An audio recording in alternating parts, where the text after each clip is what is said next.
Hello students, ये एक question है जो जेडब्ल्यू के लायक है ना। जेडब्ल्यू एग्जाम में आया है कि नहीं आया मुझे याद नहीं है, बट जेडब्ल्यू के लायक है ये क्वेश्चन। क्वेश्चन में क्या बोला जा रहा है कि एक बहुत ही लंबा यानी इनफाइनाइट वायर है जिसके थ्रू करंट आई फ्लो हो रहा है। ठीक है, उसके सामने यहां पर आप देख रहे हैं एक स्क्वायर लूप है, एक स्क्वायर वायर का लूप है, कंडक्टिंग वायर का, जिसका डायमेंशन है ए, मतलब एक एक साइड का लेंथ है ए। वो पूछ रहा है कि इस स्क्वायर लूप को अगर राइट साइड की ओर किसी वेलोसिटी से मूव किया जाए, इस स्क्वायर लूप को अगर आप राइट साइड से वेलोसिटी v से अगर आप मूव करेंगे तो इसमें जो ईएमएफ इंड्यूस होगा वो इन चार ऑप्शंस में से किस किस ऑप्शन पर प्रोपोर्शनल होगा। ठीक है, जैसे पहले ऑप्शन में देख रहे हैं आप 1/2x माइनस ए का होल स्क्वायर, दूसरे में 2x प्लस ए का होल स्क्वायर, तीसरे में 2x माइनस ए इंटू 2x प्लस ए, और चौथे में x स्क्वायर। ये चार ऑप्शंस जो आप देख रहे हैं, इन चारों में से कौन सा सही आंसर होगा, है ना। तो किसका हमें प्रोपोर्शनलिटी देखना है, ईएमएफ इंड्यूस्ड का। ठीक है, तो हमें पता करना पड़ेगा कि इस कंडक्टिंग वायर लूप में कितना ईएमएफ इंड्यूस होगा, तब जाकर हम उसका डिपेंडेंस बता सकते हैं। ठीक है, वैसे यहां पर क्या दिया गया है कि स्क्वायर लूप का साइड ए है, और ये क्या दिया गया है कि यहां से कोई भी एक पॉइंट, कोई भी एक मतलब सेक्शन ले लिया गया और उसका डिस्टेंस बोल दिया गया x। ठीक है, तो सबसे पहले हम लोग क्या करेंगे, हम लोग इस स्क्वायर लूप पर फ्लक्स निकालेंगे। ठीक है, क्योंकि ये वायर के थ्रू करंट जा रहा है, मतलब इसका मैग्नेटिक फील्ड यहां पर होगा, तो मैग्नेटिक फील्ड अगर होगा तो फ्लक्स होगा। अब देखिए, मैंने आपको क्या बोला था कि फ्लक्स का फॉर्मूला क्या होता है, B डॉट ए, लेकिन ये फॉर्मूला आप कब लगा सकते हैं, जब पूरे ए में उतना ही बी हो। मतलब कोई इस एरिया का कोई भी आप पॉइंट ले लीजिए, उस पॉइंट पर अगर इस वायर के कारण सेम मैग्नेटिक फील्ड है तभी आप ये फॉर्मूला यूज कर सकते हैं, वरना आप इसको यूज नहीं कर सकते। तो आप देख सकते हैं एक चीज कि अगर मैंने x थोड़ा कम लिया होता तो मैग्नेटिक फील्ड कुछ और हुआ रहता।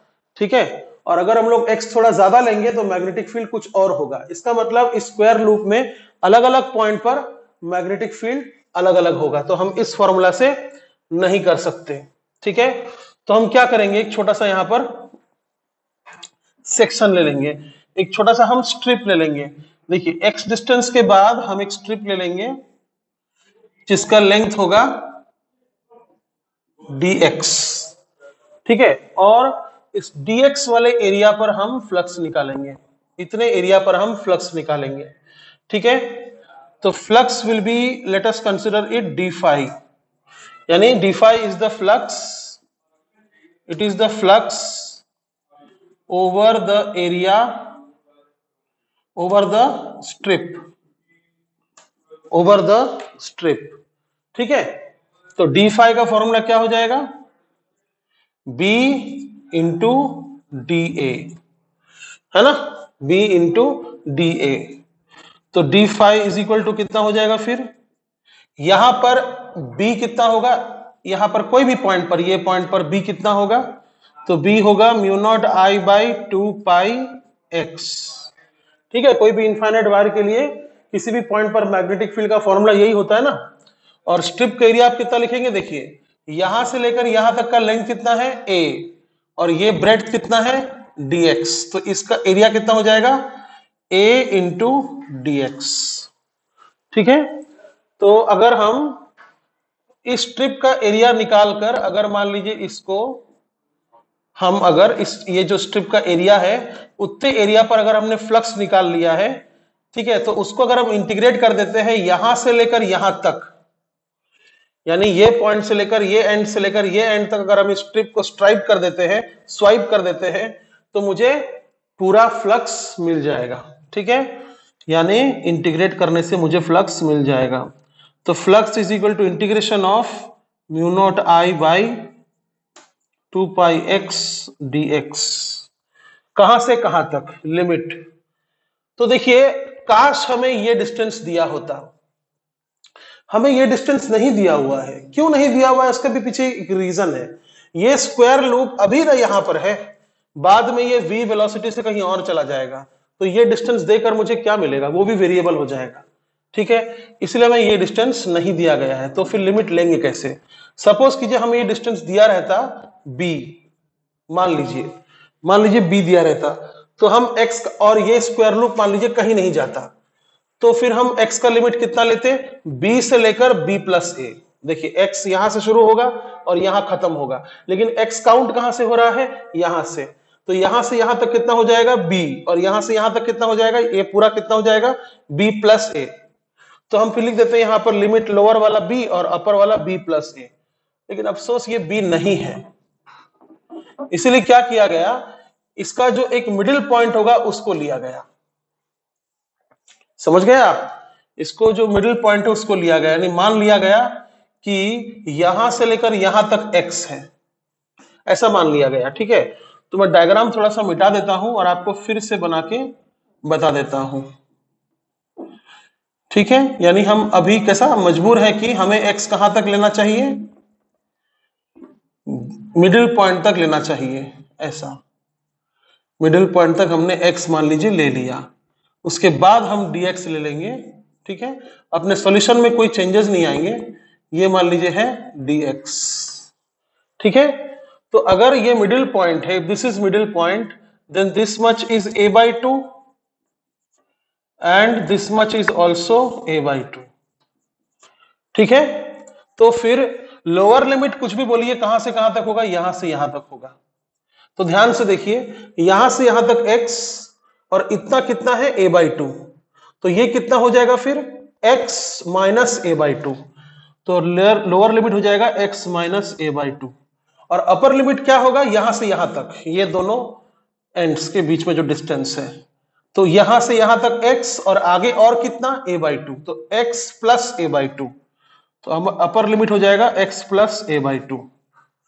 ठीक है, तो ये आपका निकल गया 5। अब इसको सॉल्व करके हमें कुछ नहीं मिलने वाला, क्यों, क्योंकि हमें फ्लक्स पर क्वेश्चन नहीं उठाया गया है, हमें क्वेश्चन उठाया गया है ईएमएफ इंड्यूस्ड पर। So we will write according to Faraday's law, according to Faraday's law E is equal to minus d phi by dt, E is equal to minus d phi by dt, और phi कितना है, इतना है, तो हम यहां लिखेंगे E is equal to minus d by dt of phi, और phi इतना है, देखिए ध्यान से, दिस इज phi, जिसको वहां पर हम सब्स्टिट्यूट कर देंगे phi के जगह। So integration of x minus a/2 to x plus a/2 of mu naught i by 2 pi x dx। ठीक है, तो हम एक काम करते हैं, इसको हम यहां पर ऐसा कर देते हैं, d by dx integration of x minus a/2 to x plus a/2 mu naught i by 2 pi x dx, और फिर dx बाई dt। यानी क्या किया मैंने, dt है, dt कहीं नहीं गया, मैंने ऊपर नीचे dx मल्टीप्लाई किया, उससे मेरा क्या फायदा हुआ, देखिए बहुत ध्यान से देखिएगा, जिस टर्म्स में आप इंटीग्रेट कर रहे हैं उसी टर्म्स में आप डिफरेंशिएट भी कर रहे हैं। तो आप एक चीज तो जानते हैं कि अगर मान लीजिए d बाई dx और फिर integration of f of x dx ऐसा है मान लीजिए, तो आप इसमें डायरेक्ट क्या लिख सकते हैं भाई, f ऑफ x। कुछ लिमिट अगर है मान लीजिए a टू b, तो आप लिमिट यहां पर पुट कर दीजिएगा a टू b। मतलब क्या है, किसी फंक्शन को आपने पहले इंटीग्रेट किया फिर डिफरेंशिएट कर दिया, तो फिर कोई फर्क नहीं पड़ेगा, फंक्शन वापस आ जाएगा। ठीक है, फॉर एग्जाम्पल एक्स स्क्वायर को अगर आप मान लीजिए इंटीग्रेट करते हैं तो कितना मिलेगा आपको, एक्स क्यूब बाई 3, और अगर आप इस चीज को वापस से डिफरेंशिएट कर देते हैं, इस चीज को अगर आप वापस से डिफरेंशिएट कर देते हैं तो आपको कितना मिल जाएगा, वापस से एक्स स्क्वायर। यानी किसी चीज का अगर इंटीग्रेशन कर दिया जाए और फिर उसी के टर्म्स में उसको डिफरेंशिएट कर दिया जाए तो आपको फंक्शन वापस मिल जाता है। ठीक है, तो इसको आप लिख लीजिए थोड़ा वीडियो पॉज करके, ये मैं मिटा रहा हूं। तो आप समझ गए होंगे, तो मुझे क्या करना है, मुझे समझना है ऐसा, सोचना है ऐसा कि भाई जिस टर्म्स में आप इंटीग्रेट कर रहे हैं वही टर्म्स में डिफरेंशिएट कर रहे हैं, इसलिए इंटीग्रेशन और डिफरेंशिएशन ने आपस में एक दूसरे को मार डाला। समझ गए आप? तो क्या बचेगा फिर? बचेगा मेरे पास E is equal to minus of mu naught i by 2πx। और रहा सवाल dx बाई dt का, तो बच्चों वो क्या हो जाएगा? वेलोसिटी। ठीक है, लेकिन भूलिएगा मत लिमिट्स पुट करना है। This x minus a by 2 to x plus a by 2। तो चलिए x के जगह x प्लस a बाई 2 और x minus a by 2 put कर देते हैं और कितना आएगा देखते हैं। तो E is equal to minus of mu naught i v 2π, ये सब कॉन्स्टेंट्स है। म्यू नॉट आई वी 2π ये सब कांस्टेंट है। x की जगह मुझे पुट करना है x minus a by 2, sorry upper limit plus है, x plus a by 2 minus 1 upon x minus a by 2। ठीक है, अगर आप इसको सॉल्व कीजिएगा तो आपको क्या मिलेगा?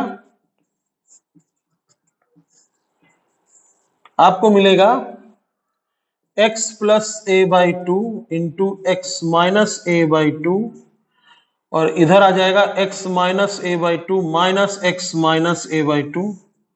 x और x कैंसिल हो जाएगा, ये माइनस a बाई 2 और minus a by 2 minus a हो जाएगा, माइनस माइनस प्लस हो जाएगा। तो E is equal to mu naught i v a by 2π into, नीचे अगर आप एलसीएम करेंगे तो आपको मिलेगा 2x plus a into 2x minus a upon 4। ठीक है, तो इट इज वेरी क्लियर कि EMF is dependent on 1 upon 2x plus a into 2x minus a। तो आपका आंसर करेक्ट कौन सा है? सी। ठीक है, ओके।